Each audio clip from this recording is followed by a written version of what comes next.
Hello student, ਅੱਜ ਆਪਾਂ ਅੱਗ ਅਤੇ ਪਰਮਾਣੂ ਸ਼ਕਤੀ ਪਾਠ ਬਾਰੇ ਪੜ੍ਹਾਂਗੇ। ਇਹਦੇ ਵਿੱਚ ਸਭ ਤੋਂ ਪਹਿਲਾਂ ਇਹ ਹੈ ਕਿ ਅੱਗ ਦੀ ਜਿਹੜੀ ਅੱਗ ਹੈ ਇਹ ਆਪਾਂ ਨੂੰ ਕੀ ਕੁਛ ਦਿੰਦੀ ਹੈ, ਮਤਲਬ ਇਹਦੇ ਨਾਲ ਆਪਾਂ ਨੂੰ ਕੀ ਕੀ ਫਾਇਦੇ ਹਨ।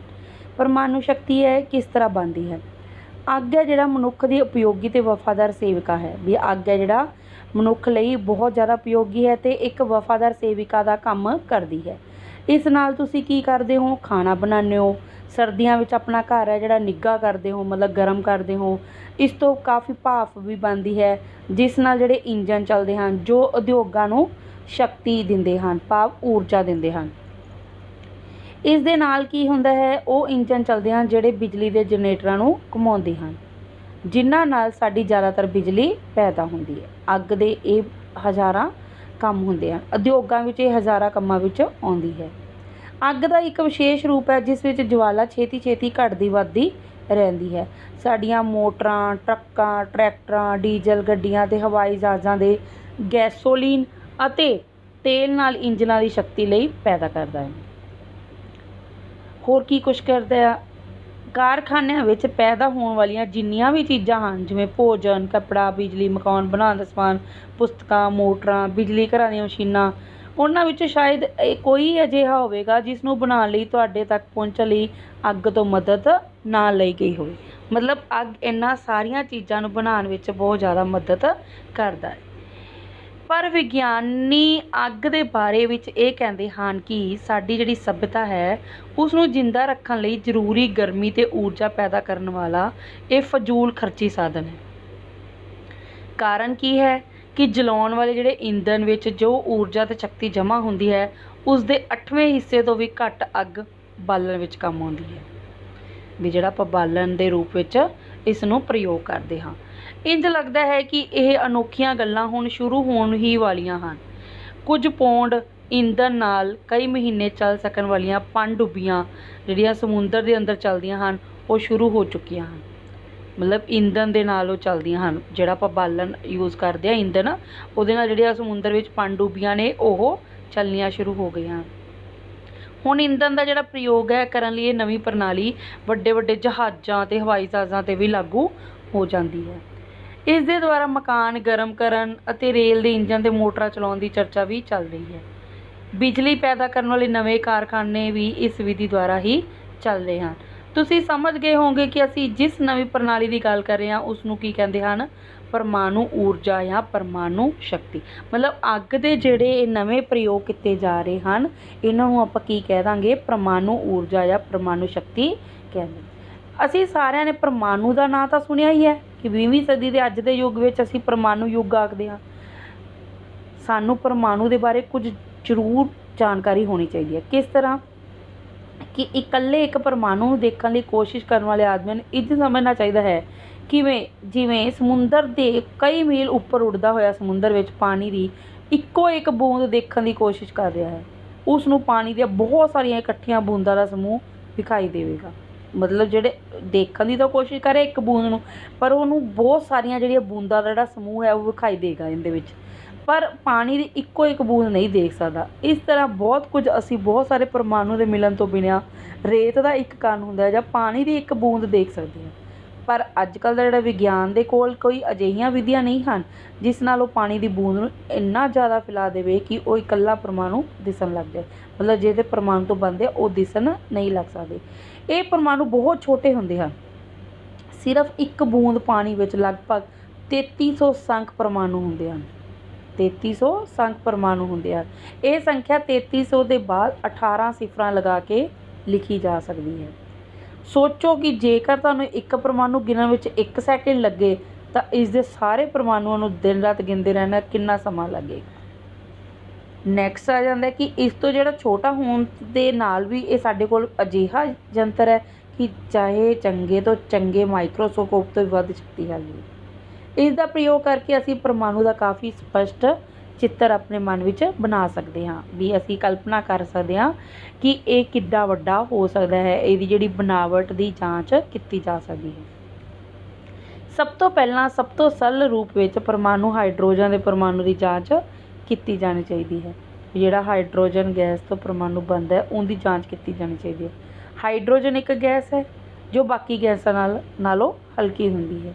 ਸੰਸਾਰ ਦਾ ਕੋਈ ਹੋਰ ਪਦਾਰਥ ਇੰਨਾ ਹਲਕਾ ਨਹੀਂ ਹੁੰਦਾ ਜਿੰਨੀ ਹਾਈਡਰੋਜਨ ਗੈਸ ਹਲਕੀ ਹੁੰਦੀ ਹੈ।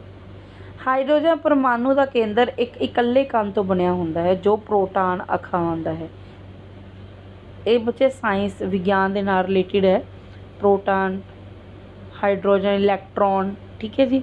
ਇਹ ਛੋਟਾ ਕਣ ਪ੍ਰੋਟੋਨ ਦੇ ਚਾਰੇ ਪਾਸੇ ਤੇਜ਼ੀ ਨਾਲ ਘੁੰਮ ਰਿਹਾ ਹੁੰਦਾ ਜਿਸ ਨੂੰ ਆਪਾਂ ਕੀ ਕਹਿੰਦੇ ਹਨ, ਇਲੈਕਟ੍ਰੋਨ। ਇਸ ਤਰ੍ਹਾਂ ਹਾਈਡਰੋਜਨ ਪਰਮਾਣੂ ਇਹ ਹੋਇਆ ਕਿ ਕੇਂਦਰ ਵਿੱਚ ਇੱਕ ਪ੍ਰੋਟੋਨ ਤੇ ਇਸ ਦੇ ਚਾਰੇ ਪਾਸੇ ਜਿਹੜਾ ਘੁੰਮਦਾ ਹੋਇਆ ਉਹ ਕੀ ਹੈ, ਇਲੈਕਟ੍ਰੋਨ।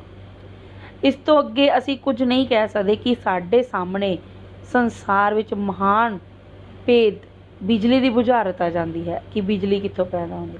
ਹੁਣ ਤੱਕ ਕੋਈ ਇਹ ਨਹੀਂ ਦੱਸ ਸਕਿਆ ਕਿ ਬਿਜਲੀ ਦੇ ਬੁਨਿਆਦੀ ਧਨਾਤਮਕ ਤੇ ਰਿਣਾਤਮਕ ਮਤਲਬ ਪੋਜ਼ੀਟਿਵ ਤੇ ਨੈਗੇਟਿਵ ਆਵੇਸ਼ ਅਸਲ ਵਿੱਚ ਕੀ ਚੀਜ਼ ਹਨ। ਪਰ ਇੰਨੀ ਗੱਲ ਅਸੀਂ ਜ਼ਰੂਰ ਜਾਣ ਸਕਦੇ ਹਾਂ ਕਿ ਜੇ ਦੋ ਬੁਨਿਆਦੀ ਉਤਪਾਦਨ ਹਨ ਜਿਨ੍ਹਾਂ ਤੋਂ ਪਰਮਾਣੂ ਦੀ ਰਚਨਾ ਹੋਈ ਹੈ, ਮਤਲਬ ਜਿਹੜੇ ਧਨਾਤਮਕ ਤੇ ਰਿਣਾਤਮਕ ਅਜਿਹੇ ਇੱਕ ਬੁਨਿਆਦੀ ਉਤਪਾਦਨ ਨੇ ਜਿਨ੍ਹਾਂ ਤੋਂ ਆਪਾਂ ਪਰਮਾਣੂ ਦੀ ਰਚਨਾ ਕਰਦੇ ਹਾਂ। ਇਹ ਦੋ ਛੋਟੇ ਕਣ ਪ੍ਰੋਟਾਨ ਤੇ ਇਲੈਕਟ੍ਰੋਨ ਦੇ ਵਿੱਚ ਇੱਕ ਤੇਜ਼ ਖਿੱਚ ਹੁੰਦੀ ਹੈ, ਮਤਲਬ ਆਪਸ ਵਿੱਚ ਖਿੱਚਦੇ ਹਨ। ਇਹ ਉਹੀ ਬਿਜਲਈ ਖਿੱਚ ਹੈ ਜਿਹੜੀ ਰਿਣਾਤਮਕ ਤੇ ਧਨਾਤਮਕ ਆਵੇਸ਼ਾਂ ਦੇ ਵਿੱਚ ਸਦਾ ਮੌਜੂਦ ਹੁੰਦੀ ਹੈ, ਮਤਲਬ ਉਹਨਾਂ ਦੇ ਵਿੱਚ ਹਮੇਸ਼ਾ ਹੁੰਦੀ ਹੈ। ਇਹ ਖਿੱਚ ਇਲੈਕਟ੍ਰੋਨ ਨੂੰ ਪ੍ਰੋਟੋਨ ਵੱਲ ਅੰਦਰ ਨੂੰ ਖਿੱਚਦੀ ਹੈ, ਜਿਸ ਦੀ ਤਾਕਤ ਨੂੰ ਸੰਤੁਲਨ ਕਰਨ ਵਾਲੀ ਇਲੈਕਟ੍ਰੋਨ ਹੈ ਜਿਹੜੀ ਸਿੱਧੀ ਰੇਖਾ ਵਿੱਚ ਗਤੀ ਨਾਲ ਪਰਿਵਰਤਿਤ ਕਰਦੀ ਹੋਈ ਇਸ ਨੂੰ ਆਪਣੇ ਆਪ ਕਾਬੂ ਵਿੱਚ ਲੈ ਲੈਂਦੀ ਹੈ, ਅਰਥਾਤ ਉਸ ਨੂੰ ਪ੍ਰਤੀਤੁਲਤ ਕਰਦੀ ਹੈ। ਦੂਜੇ ਸ਼ਬਦਾਂ 'ਚ ਇਹ ਕਹਿ ਸਕਦੇ ਹਾਂ ਕਿ ਜੇਕਰ ਖਿੱਚ ਨਾ ਹੋਵੇ, ਮਤਲਬ ਇਹ ਆਪਣੇ ਆਪ ਵੱਲ ਨਾ ਖਿੱਚੇ, ਤਾਂ ਇਲੈਕਟ੍ਰੋਨ ਹੈ ਜਿਹੜੇ ਸਿੱਧੀ ਰੇਖਾ ਵਿੱਚ ਚੱਲਦੇ ਹੋਇਆ ਪ੍ਰੋਟਾਨ ਤੋਂ ਦੂਰ ਉੱਡ ਜਾਵੇਗਾ। ਪਰ ਜਿਹੜੇ ਪ੍ਰੋਟਾਨ ਤੇ ਇਲੈਕਟ੍ਰੋਨ ਦੀ ਜੇ ਵਿੱਚ ਖਿੱਚ ਇਸ ਪ੍ਰਵਿਰਤੀ ਨੂੰ ਰੋਕੀ ਜਾਵੇ ਤਾਂ ਇਸ ਤਰ੍ਹਾਂ ਇਲੈਕਟ੍ਰੋਨ ਪ੍ਰੋਟਾਨ ਦੇ ਆਲੇ ਦੁਆਲੇ ਚੱਕਰ ਕੱਟਦਾ ਰਹਿੰਦਾ ਹੈ। ਇਹ ਉਸ ਤਰ੍ਹਾਂ ਹੀ ਬਲਾਂ ਦਾ ਸੰਯੋਜਨ ਹੈ, ਮੇਲ ਹੁੰਦਾ ਹੈ ਜਿਹੜਾ ਡੋਰੀ ਦੇ ਸਿਰੇ 'ਤੇ ਬੰਨੀ ਗੇਂਦ ਘੁਮਾਉਣ ਦੇ ਗਤੀਸ਼ੀਲ ਹੁੰਦੇ ਆ। ਜੇਕਰ ਡੋਰੀ ਹੈ ਜਿਹੜੀ ਟੁੱਟ ਜਾਵੇ ਤਾਂ ਗੇਂਦ ਤੁਹਾਡੇ ਹੱਥ ਤੋਂ ਨਿਕਲ ਕੇ ਦੂਰ ਜੱਟ ਗਈ, ਪਰ ਜੇਕਰ ਉਹ ਨਹੀਂ ਟੁੱਟਦੀ ਤਾਂ ਡੋਰੀ ਤੁਹਾਡੇ ਹੱਥ ਤੇ ਗੇਂਦ ਦੇ ਵਿਚਕਾਰ ਖਿੱਚ ਸ਼ਕਤੀ ਦੇ ਰੂਪ ਵਿੱਚ ਕੰਮ ਕਰਦੀ ਹੈ। ਇਸੇ ਤਰ੍ਹਾਂ ਪ੍ਰੋਟੋਨ ਤੇ ਇਲੈਕਟ੍ਰੋਨ ਕੰਮ ਕਰਦੇ ਹਨ। ਸੰਸਾਰ ਦੀਆਂ ਸਭ ਤੋਂ ਭੌਤਿਕ ਵਸਤੂਆਂ ਛੋਟੇ ਛੋਟੇ ਕਣਾਂ ਨਾਲ ਬਣੀਆਂ ਹੁੰਦੀਆਂ ਜੋ ਪਰਮਾਣੂ ਕਹਾਉਂਦੀਆਂ ਹਨ। ਜਿਹੜੇ ਛੋਟੇ ਛੋਟੇ ਕਣ ਤੋਂ ਬਣ ਕੇ ਭੌਤਿਕ ਵਸਤੂ ਬਣਦੀਆਂ ਹਨ ਉਹਨਾਂ ਨੂੰ ਕੀ ਕਹਿੰਦੇ ਹਨ, ਪਰਮਾਣੂ।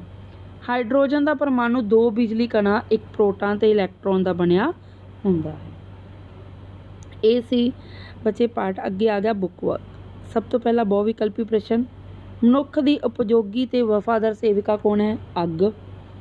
ਪਾਣੀ ਵਿੱਚ ਕੀ ਚੱਲਣੀਆਂ ਸ਼ੁਰੂ ਹੋ ਜਾਂਦੀਆਂ? ਪਣਡੁੱਬੀਆਂ। ਇੱਕ ਬੂੰਦ ਪਾਣੀ 'ਚ ਕਿੰਨੇ ਸੰਗ ਪਰਮਾਣੂ ਹੁੰਦੇ ਹਨ? 3300। ਹਾਈਡਰੋਜਨ ਕੀ ਹੈ? ਇੱਕ ਗੈਸ। ਅੱਗੇ ਆ ਗਿਆ ਵਾਕਾਂ 'ਚ ਵਰਤੋ। ਇਲੈਕਟ੍ਰੋਨ ਪ੍ਰੋਟਾਨ ਦੇ ਚਾਰੇ ਪਾਸੇ ਘੁੰਮਦਾ ਕਣ ਇਲੈਕਟ੍ਰੋਨ ਹੁੰਦਾ ਹੈ। ਬੁਨਿਆਦੀ ਇਸ ਦੀ ਬਣਾਵਟ ਬੁਨਿਆਦੀ ਹੈ। ਪਰਮਾਣੂ ਉਸ ਨੂੰ ਪਰਮਾਣੂ ਊਰਜਾ ਕਹਿੰਦੇ ਹਨ। ਵਫਾਦਾਰ ਕੁੱਤਾ ਵਫਾਦਾਰ ਹੁੰਦਾ ਹੈ। ਉਪਯੋਗੀ ਅੱਗ ਬਹੁਤ ਉਪਯੋਗੀ ਹੈ। ਅੱਗੇ ਆ ਗਿਆ ਖਾਲੀ ਥਾਂ। ਸੰਸਾਰ ਦੀਆਂ ਸਭ ਭੌਤਿਕ ਵਸਤੂਆਂ ਛੋਟੇ ਛੋਟੇ ਡੈਸ਼ ਦੀਆਂ ਬਣਦੀਆਂ ਹਨ, ਕਣ ਦੀਆਂ। ਇਹਨਾਂ ਦੇ ਛੋਟੇ ਕਣਾਂ ਇਲੈਕਟ੍ਰੋਨ ਤੇ ਪ੍ਰੋਟਾਨ ਵਿਚਕਾਰ ਡੈਸ਼ ਹੁੰਦੀ ਹੈ ਖਿੱਚ। ਜਿਹੜਾ ਛੋਟਾ ਜਿਹਾ ਕਣ ਡੈਸ਼ ਦੇ ਚਾਰੇ ਪਾਸੇ ਤੇਜ਼ੀ ਨਾਲ ਘੁੰਮ ਰਿਹਾ ਹੈ ਪ੍ਰੋਟਾਨ ਦੇ। ਇਹ ਪਰਮਾਣੂ ਬਹੁਤ ਜ਼ਿਆਦਾ ਡੈਸ਼ ਹੁੰਦੇ ਹਨ, ਛੋਟੇ। ਹਾਈਡਰੋਜਨ ਸਭ ਤੋਂ ਡੈਸ਼ ਗੈਸ ਹੈ, ਹਲਕੀ। ਅੱਗੇ ਆ ਗਿਆ ਟਿਕ ਕਰੋਸ। ਅੱਗ ਮਨੁੱਖ ਦੀ ਵਫਾਦਾਰ ਤੇ ਉਪਯੋਗੀ ਸੇਵਿਕਾ ਹੈ, ਸਹੀ ਹੈ। ਅੱਗ ਬੇਲੋੜੀ ਵਸਤੂ ਹੈ, ਗਲਤ। ਹਾਈਡਰੋਜਨ ਬਾਕੀ ਗੈਸਾਂ ਨਾਲ ਹਲਕੀ ਹੁੰਦੀ ਹੈ, ਸਹੀ ਹੈ। ਹਾਈਡਰੋਜਨ ਪਰਮਾਣੂ ਦਾ ਕੇਂਦਰ ਇਕੱਲੇ ਕਣ ਨਾਲ ਬਣਿਆ ਹੁੰਦਾ ਹੈ, ਸਹੀ। ਇਹ ਖਿੱਚ ਇਲੈਕਟ੍ਰੋਨ ਨੂੰ ਪ੍ਰੋਟੋਨ ਵੱਲ ਅੰਦਰ ਨੂੰ ਖਿੱਚਦੀ ਹੈ, ਸਹੀ। ਅੱਗੇ ਆ ਗਿਆ ਲਿੰਗ ਬਾਰੇ। ਆਲਰੇਡੀ ਤੁਹਾਨੂੰ ਵਿਆਕਰਨ ਵਿੱਚ ਵੀ ਸਮਝਾਇਆ ਸੀ ਕਿ ਲਿੰਗ ਕਿਸ ਨੂੰ ਕਹਿੰਦੇ ਆ?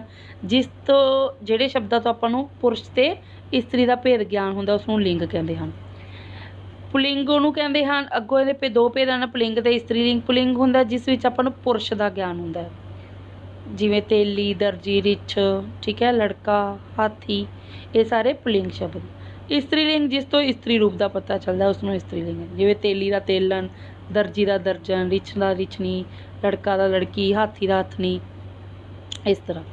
ਅੱਗੇ ਆ ਗਿਆ ਲਿੰਗ ਬਦਲੋ। ਕੁਝ ਵਰਡ ਦਿੱਤੇ ਹੋਏ ਤੁਸੀਂ ਉਹਨਾਂ ਦੇ ਲਿੰਗ ਬਦਲਣੇ ਆ। ਹਿਰਨ ਦਾ ਹਿਰਨੀ, ਥਾਲ ਦਾ ਥਾਲੀ, ਸ਼ੇਰ ਦਾ ਸ਼ੇਰਨੀ, ਸੇਠ ਸਠਾਣੀ, ਘੁਮਿਆਰ ਘੁਮਿਆਰੀ, ਊਠ ਊਠਣੀ, ਭੂਤ ਭੂਤਣੀ, ਪੰਡਤ ਪੰਡਤਾਣੀ। ਇਹ ਤੁਹਾਨੂੰ ਇਹ ਜਿਹੜੇ ਲਿੰਗ ਬਦਲ ਹੋਣੇ ਵਿਆਕਰਨ ਵਿੱਚ ਤੁਹਾਨੂੰ ਨਿਯਮਾਂ ਦੇ ਅਨੁਸਾਰ ਕਰਾਏ ਸੀ, ਤੁਸੀਂ ਇੱਥੇ ਉਹ ਨਿਯਮ ਵੀ ਲਾਗੂ ਕਰ ਸਕਦੇ ਹੋ। ਅੱਗੇ ਆ ਗਿਆ ਵਾਕਾਂ 'ਚ ਪੜ੍ਹਨਾਂਵ ਦੀਆਂ ਕਿਸਮਾਂ ਚੁਣੋ। ਉਹ ਆਦਮੀ ਬਦਮਾਸ਼ ਤੇ ਸ਼ਰਾਰਤੀ ਹੈ। ਇਹਦੇ ਵਿੱਚ ਪੜ੍ਹਨਾਂਵ ਕਿਹੜਾ ਸ਼ਬਦ ਹੈ? ਉਹ ਨਿਸ਼ਚੈਵਾਚਕ ਹੈ। ਮੁਹੱਲੇ ਵਿੱਚ ਬੱਚੇ ਖੇਡ ਰਹੇ ਹਨ, ਵਿੱਚ ਸੰਬੰਧਵਾਚਕ ਆ ਗਿਆ। ਆਪਣਾ ਕੰਮ ਆਪ ਕਰੋ ਨਿੱਜਵਾਚਕ। ਥੋੜ੍ਹਾ ਘਿਓ ਹੋਰ ਪਾਓ ਪਰਿਮਾਣਵਾਚਕ। ਥੋੜ੍ਹਾ ਜਿਹੜਾ ਉਹ ਪਰਿਮਾਣਵਾਚਕ ਹੈ। ਆਹ ਪੈਲ ਬਹੁਤ ਵਧੀਆ ਹੈ। ਆਹ ਵਰਡ ਹੈ ਨਿਸ਼ਚੈਵਾਚਕ। ਇਹ ਸੀ ਬੱਚੇ ਬੁੱਕ ਵਰਕ। ਹੁਣ ਆ ਜਾਓ ਪ੍ਰਸ਼ਨ ਉੱਤਰ ਦੇ। ਫਸਟ ਪ੍ਰਸ਼ਨ ਹੈ, ਮਨੁੱਖ ਦੀ ਵਫਾਦਾਰ ਸੇਵਕਾ ਕੌਣ ਹੈ? ਅੱਗ। ਅੱਗ ਦੇ ਕੀ ਫਾਇਦੇ ਹਨ? ਖਾਣਾ ਬਣਾਉਂਦੇ, ਸਰਦੀਆਂ ਵਿੱਚ ਆਪਣਾ ਘਰ ਨਿੱਘਾ ਕਰਨ ਦੇ, ਭਾਪ ਬਣਾਉਂਦੇ, ਇੰਜਨ ਚਲਾਉਂਦੇ, ਉਦਯੋਗਾਂ ਨੂੰ ਸ਼ਕਤੀ ਦਿੰਦੇ ਹਨ। ਵਿਗਿਆਨੀ ਦੇ ਅੱਗ ਬਾਰੇ ਕੀ ਵਿਚਾਰ ਹਨ? ਸਾਡੀ ਸਭਿਅਤਾ ਨੂੰ ਜਿੰਦਾ ਰੱਖਣ ਦੇ ਲਈ ਜ਼ਰੂਰੀ ਗਰਮੀ ਤੇ ਊਰਜਾ ਪੈਦਾ ਕਰਨ ਵਾਲਾ ਇਹ ਫਜ਼ੂਲ ਖਰਚੀ ਵਾਲਾ ਸਾਧਨ ਹੈ। ਨੈਕਸਟ ਵਿਸਤਾਰ ਸਹਿਤ ਪ੍ਰਸ਼ਨ ਉੱਤਰ। ਪਰਮਾਣੂ ਸ਼ਕਤੀ ਕੀ ਹੈ? ਇੰਧਨ ਦਾ ਪ੍ਰਯੋਗ ਕਰਨ ਦੀ ਇਹ ਨਵੀਂ ਪ੍ਰਣਾਲੀ ਵੱਡੇ ਜਹਾਜ਼ਾਂ ਤੇ ਹਵਾਈ ਜਹਾਜ਼ਾਂ 'ਤੇ ਵੀ ਲਾਗੂ ਹੋ ਸਕਦੀ ਹੈ। ਇਸ ਦੇ ਦੁਆਰਾ ਮਕਾਨ ਗਰਮ ਕਰਨ ਅਤੇ ਰੇਲ ਦੇ ਇੰਜਨ ਤੇ ਮੋਟਰਾਂ ਚਲਾਉਣ ਦੀ ਵੀ ਚਰਚਾ ਚੱਲ ਰਹੀ ਹੈ ਅਤੇ ਬਿਜਲੀ ਪੈਦਾ ਕਰਨ ਦੇ ਨਵੇਂ ਕਾਰਖਾਨੇ ਹੁਣ ਇਸ ਨਵੀਂ ਵਿਧੀ ਦੁਆਰਾ ਹੀ ਚੱਲਦੇ ਹਨ, ਜਿਸ ਨੂੰ ਪਰਮਾਣੂ ਸ਼ਕਤੀ ਕਿਹਾ ਜਾਂਦਾ ਹੈ। ਅੱਗੇ ਆ ਗਿਆ ਪ੍ਰੋਟੋਨ ਦੀ ਪਰਿਭਾਸ਼ਾ ਦਿਓ। ਹਾਈਡਰੋਜਨ ਪਰਮਾਣੂ ਦਾ ਕੇਂਦਰ ਇੱਕ ਇਕੱਲੇ ਕਣ ਦਾ ਬਣਿਆ ਹੁੰਦਾ ਹੈ, ਜਿਸ ਨੂੰ ਪ੍ਰੋਟਾਨ ਆਖਦੇ ਹਨ। ਇਲੈਕਟ੍ਰੋਨ ਕੀ ਹੈ? ਜਿਹੜਾ ਛੋਟਾ ਕਣ ਪ੍ਰੋਟਾਨ ਦੇ ਚਾਰੇ ਪਾਸੇ ਤੇਜ਼ੀ ਨਾਲ ਘੁੰਮ ਰਿਹਾ ਉਹ ਇਲੈਕਟ੍ਰੋਨ ਹੁੰਦਾ ਹੈ। ਇੱਕ ਬੂੰਦ ਵਿੱਚ ਕਿੰਨੇ ਪਰਮਾਣੂ ਹੁੰਦੇ ਹਨ? ਸਿਰਫ ਇੱਕ ਬੂੰਦ ਪਾਣੀ ਵਿੱਚ ਲਗਭਗ 3300 ਸੰਗ ਪਰਮਾਣੂ ਹੁੰਦੇ ਹਨ। ਇਹ ਸੰਖਿਆ 3300 ਤੇ ਬਾਅਦ 18 ਸਿਫਰਾਂ ਲਾ ਕੇ ਲਿਖੀ ਜਾ ਸਕਦੀ ਹੈ। ਬਿਜਲੀ ਦੇ ਬੁਨਿਆਦੀ ਰਿਣਾਤਮਕ ਤੇ ਧਨਾਤਮਕ ਆਵੇਸ਼ ਕੀ ਹਨ? ਬਿਜਲੀ ਦੇ ਬੁਨਿਆਦੀ ਧਨਾਤਮਕ ਤੇ ਰਿਣਾਤਮਕ ਆਵੇਸ਼ ਅਸਲ ਵਿੱਚ ਕੀ ਚੀਜ਼ ਹਨ? ਪਰ ਇੰਨੀ ਗੱਲ ਅਸੀਂ ਜ਼ਰੂਰ ਜਾਣਦੇ ਹਾਂ ਕਿ ਇਹ ਦੋ ਬੁਨਿਆਦੀ ਉਤਪਾਦਨ ਹਨ ਜਿਨ੍ਹਾਂ ਤੋਂ ਪਰਮਾਣੂ ਦੀ ਰਚਨਾ ਹੋਈ। ਇਹ ਸੀ ਬੱਚੇ ਪ੍ਰਸ਼ਨ ਉੱਤਰ, ਜੋ ਕਿ ਤੁਸੀਂ ਨੋਟਬੁੱਕ ਦੇ ਉੱਤੇ ਕੰਪਲੀਟ ਕਰਨੇ। ਧੰਨਵਾਦ।